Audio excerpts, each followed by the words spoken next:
네, 여기 묵상 간증 바보 남편입니다. 저는 음악대학에서 학생들을 가르치며 오페라 공연을 하고 있습니다. 그러다 보니 많은 공연 관계자가 제작에 참여합니다. 그런데 어느 날 아내가 제게 제작진 중 큰 역할을 맡고 있는 한 여자 공연 관계자와 앞으로 가까이 안 했으면 좋겠다고 말했습니다. 저와 예술적인 공감대가 잘 통하여 관계가 발전된 것 같아 심히 걱정된다는 이유였습니다.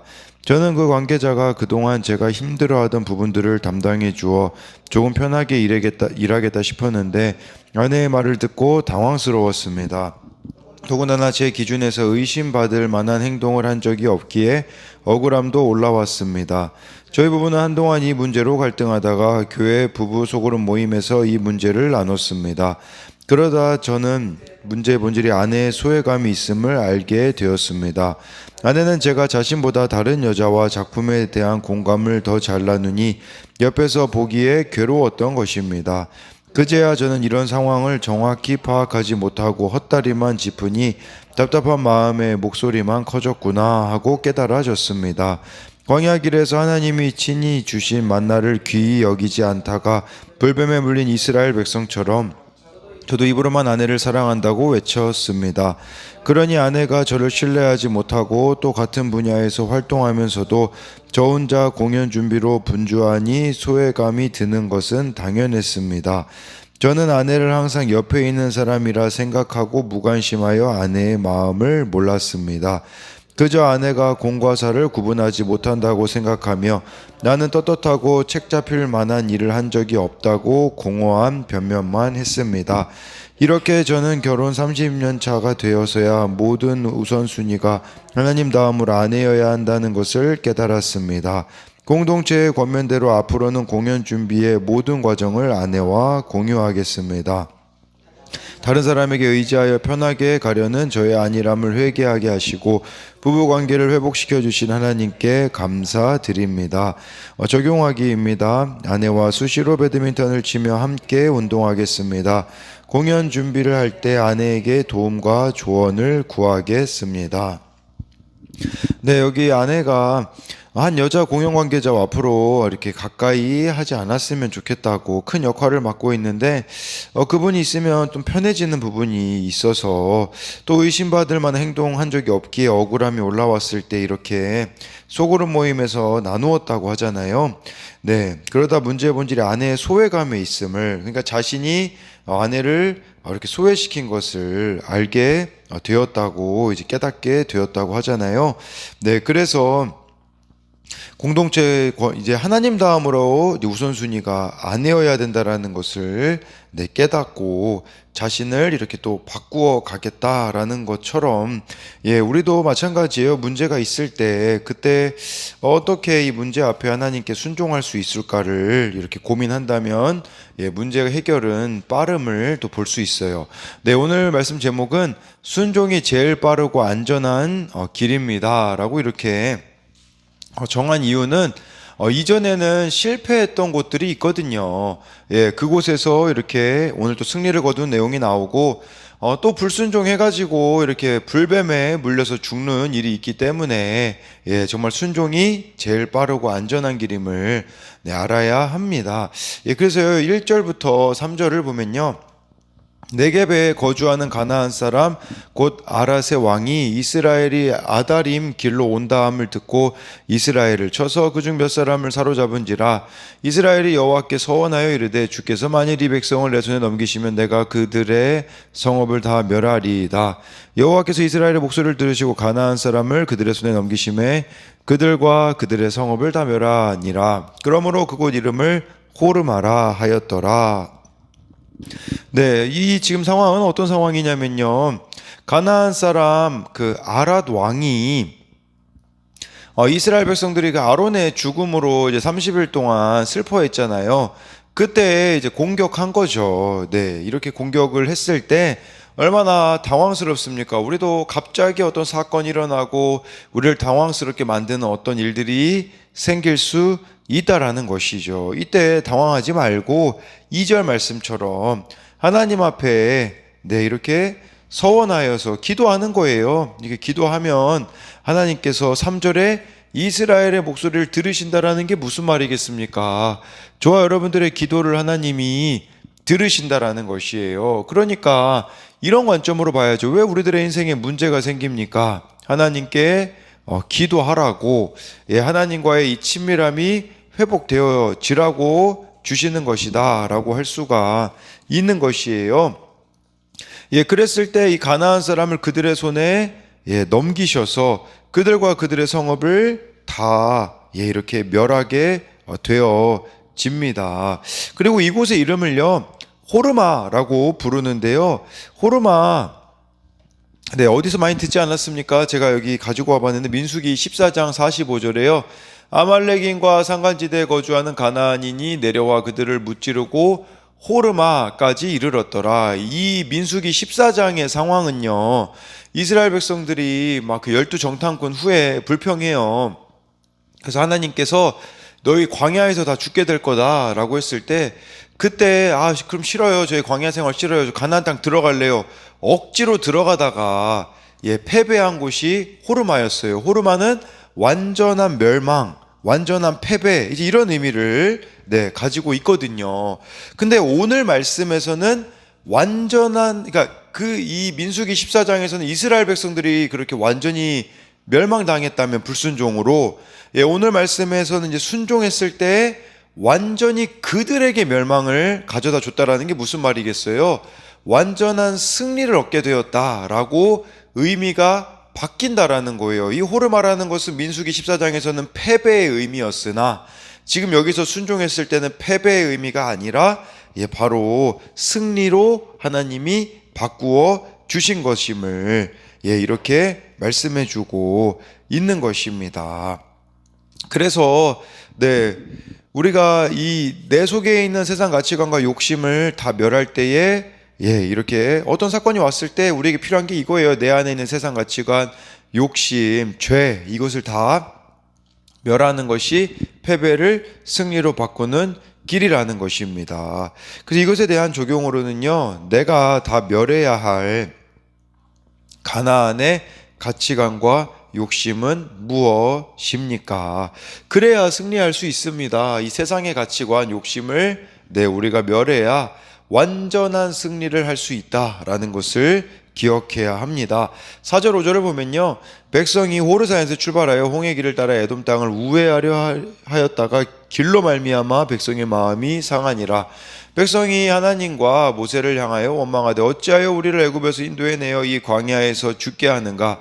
이곳에서 먹을 것도 없고 물도 없도다. 우리 마음이 이 하찮은 음식을 싫어하노라 하매 라고 해가지고요, 백성이 호르산에서 출발해서 홍해 길을 따라 이제 에돔 땅을 못 지나갔잖아요. 이제 돌아갈 수밖에 없었습니다. 그랬을 때 이제 길이 아마 험했겠죠. 그리고 돌아가는 길이니까 얼마나 마음이 쉽지 않았겠습니까? 마음이 상했다라고 하는데, 이 마음이 상하다를 직역하면요, 영혼이 짧아진다라는 뜻이에요. 영혼이 짧아진다.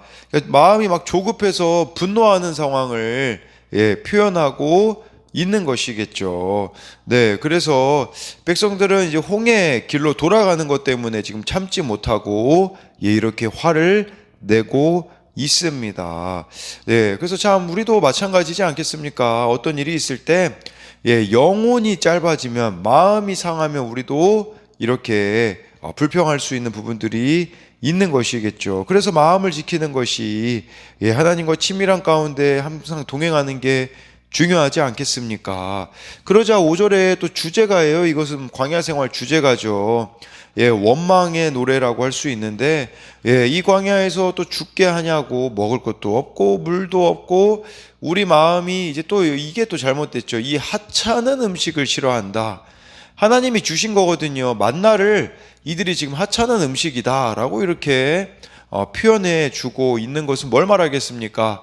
불신앙을 말하는 거죠. 하나님이 베풀어 주신 은혜를 이렇게 하찮게 여기는 모습이 우리들에게도 있지 않은가 봐야 한다라는 거예요. 그래서 이것에 대한 적용 질문은, 하나님께서 나에게 은혜로 주신 건데 내가 하찮게 여기고 있는 것은 무엇입니까? 이 만나, 은혜로 주신 거잖아요. 우리에게도 만나와 같은 것들 하나님 주시거든요. 근데 내가 이 원망 불평 때문에 그러한 것들을 하찮게 여기고 있지 않냐라는 거예요. 그러자 이제 하나님께서는 이렇게 심판의 사건을 보내시는데 6절에요. 여호와께서 불뱀들을 백성 중에 보내어 그 백성을 물게 하심으로 이스라엘 백성 중에 죽은 자가 많은지라 해서요. 불뱀은 이제 타다, 이제 막 불로 타다, 이제 그런 단어에서 이렇게 왔더라고요. 그러니까 불뱀이라고 부른 것은 이 독에 물리면 독이 탄 것 같이 이제 몸이 검게 변하는 현상이 이렇게 있어서 불뱀이라고 이렇게 불렸던 거죠. 그래서 이렇게 원망하고 불평하면 저와 여러분들이 기억해야 되는 것은 죽을 수밖에 없다라는 것을 기억해야 됩니다. 이것이 실제적인 죽음을 의미하기도 하겠지만 하나님과의 관계 단절이 찾아올 수밖에 없음을 알아야 하는 것이죠. 7절에 백성이 모세에게 이르러 말하되 우리가 여호와와 당신을 향하여 원망함으로 범죄하였사오니 여호와께 기도하여 이 뱀들을 우리에게서 떠나게 하소서. 모세가 백성을 위하여 기도하매. 이게 참 놀라운 것 같아요. 뭐가 놀라우냐? 모세는 한결같습니다. 물론 실수한 부분도 있죠. 반석을 명하라고 했는데 친 부분도 있기는 하나, 근데 모세에게는요 여전한 방식이 있다라는 거예요. 그 여전한 방식이 뭡니까?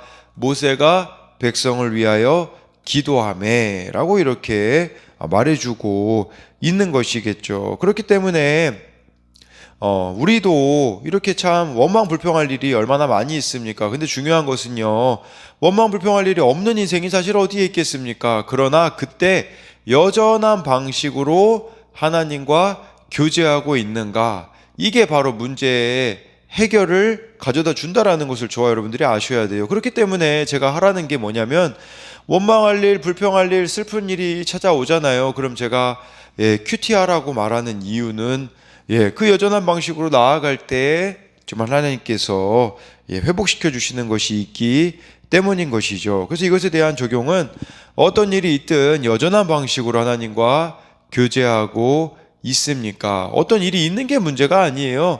하나님과 교제가 없기 때문에 우리가 무너지는 것이다 라는 것을 잊어서는 안 되는 것입니다. 8, 9절 보면요, 여호와께서 모세에게 이르시되 불뱀을 만들어 장대 위에 매달아라. 물린 자마다 그것을 보면 살리라. 모세가 놋뱀을 만들어 장대 위에 다니 뱀에게 물린 자가 놋뱀을 쳐다본 즉 모두 살더라 라고 해가지고요, 놋뱀을 이렇게 하나님께서 만들라고 하셨어요.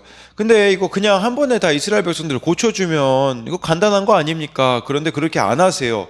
놋뱀을 만들어 장대 위에 달고 그걸 바라보는 자들만 치료를 받는다라는 것을 말씀해주고 있는 것이에요. 왜 그럴까요?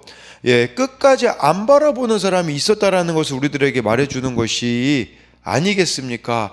그러니까 진짜 하나님께 대하여 신앙을 가지라는 거겠죠. 근데 이렇게 불신앙으로 놋뱀을 바라보지 않는 자들, 이런 생각이 있었겠죠. 자기 생각이 앞서가지고 아유 저거 놋뱀 바라본다고 이거 병이 낫겠어, 내가 살 수 있겠어, 이런 식으로 가다가 다 죽었다라는 것을 말해주고 있는 것이에요. 그래서 지금 이스라엘 백성들 믿음을 시험하고 계시는 거예요. 믿음을.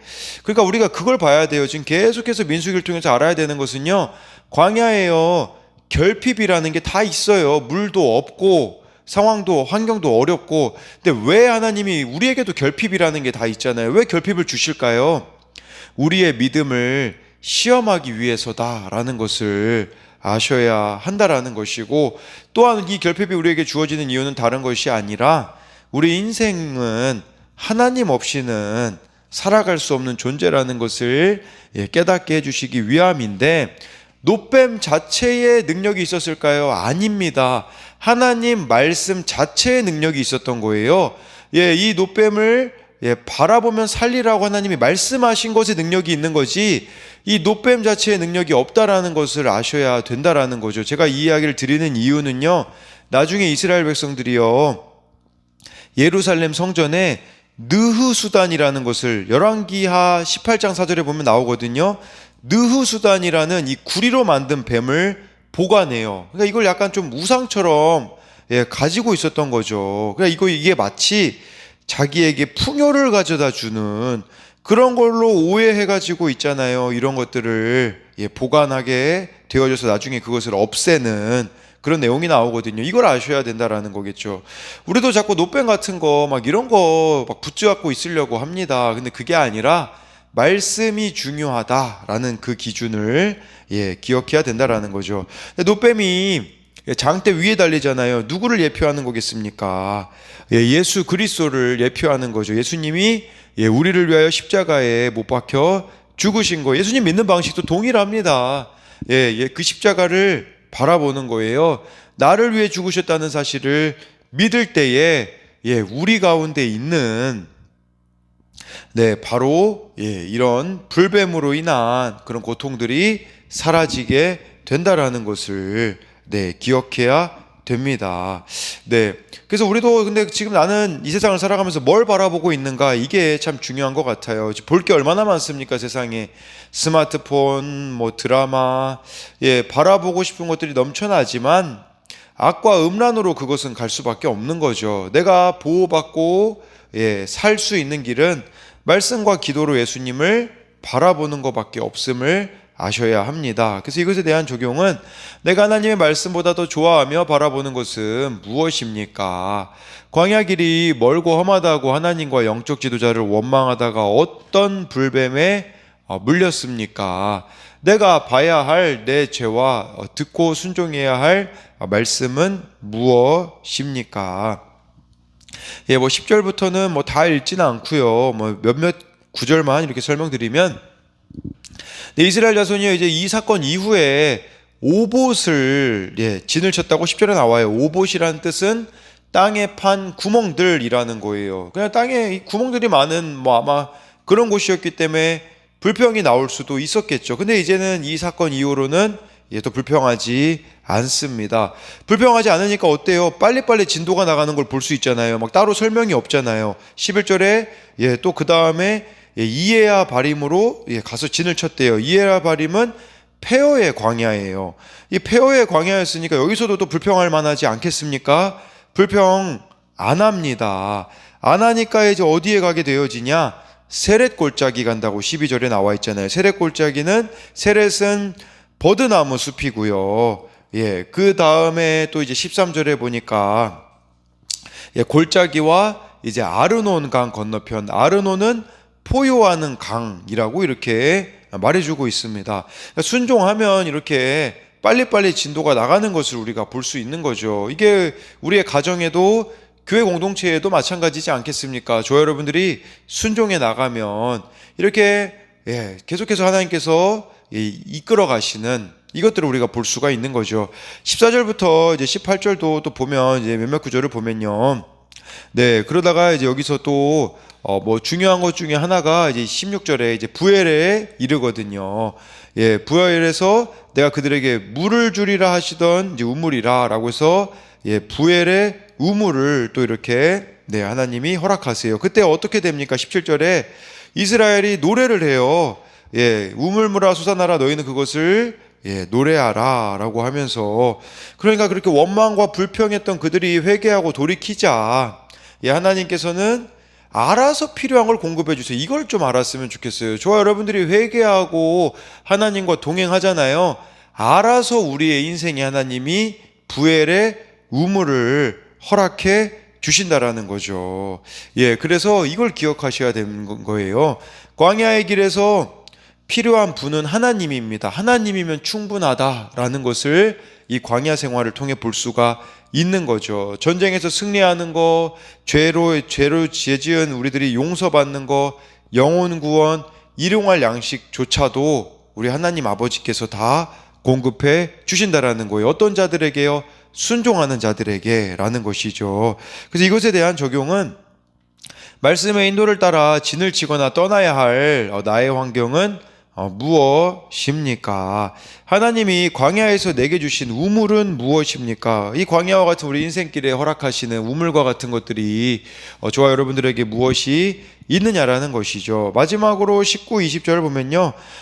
마따나에서 나할리엘에 이르렀고, 나할리엘에서 바못에 이르렀고, 바못에서 모압들에 있는 골짜기에 이르러 광야가 내려다 보이는 기스가 산 꼭대기에 이르렀더라 라고 이렇게 말해주고 있어요. 이 전체적인 흐름을 보면요, 네, 이제 가나안을 향해 가고 있음을 보여주고 있는 것입니다. 그래서 이렇게 순적하게 약속의 땅 가까이 가는 이유는 다른 데 있지 않습니다. 순종에 있다라는 것을 이렇게 말씀해 주고 있고요. 우리의 참된 안전함은 하나님으로부터 온다라는 것을 기억하셔야 됩니다. 그렇기 때문에 말씀과 기도로 하나님과 교제하며 나아갈 때에 세밀하게 우리 인생의 한 걸음 한 걸음을 하나님께서 인도해 주신다라는 것이에요. 그런데 말씀이 없고 기도가 없으니, 어제 청년부 나눔 중에 어느 청년이 그러더라고요. 이제 다른 교회 다니시는 분인데, 봉사를 지금까지 거의 한 몇십 년을 했대요. 그런데도 불구하고, 사주 보러 다니는 거. 왜 그럴까요? 말씀이 없기 때문이, 말씀의 인도함을 받아본 적이 없기 때문이 아니겠습니까? 예수님이 그렇게 말씀하셨어요. 내 양은 내 음성을 들으며 라고 요한복음에 말씀하셨거든요. 이 음성 모두에게 주어질 수 있어요. 내 양이라면. 근데 예수님을 우리가 목자로 삼는다면 이 음성을 들을 수 있는데, 이렇게 우리가 말씀이 없기 때문에 그 음성을 듣지 못하고 이렇게 어중간하게 살아가고 있는 것이 또 우리들의 모습이 아니겠느냐라는 거죠. 그래서 늘 말씀과 기도로 동행해 갈 때에 신실하게 하나님이 우리의 삶을 인도해 주실 것을 믿어야 합니다. 그래서 이것에 대한 적용 질문은, 요즘 나를 가장 두렵게 하는 일은 무엇입니까? 큐티하고 기도하며 그 두려움에서 벗어나 새 힘을 얻고 있습니까? 사실 이스라엘 백성들 두렵지 않은 게 어디 있겠어요? 광야 생활도 다 두렵고, 가나안 땅 들어가면 전쟁해야 되는데 다 두려운 거 아니겠습니까? 그러나 하나님과 함께 할 때에 두려움을 넘어설 수 있다라는 것을 기억하며 오늘도 하나님과 함께하는 여러분들이 되기를 소망합니다.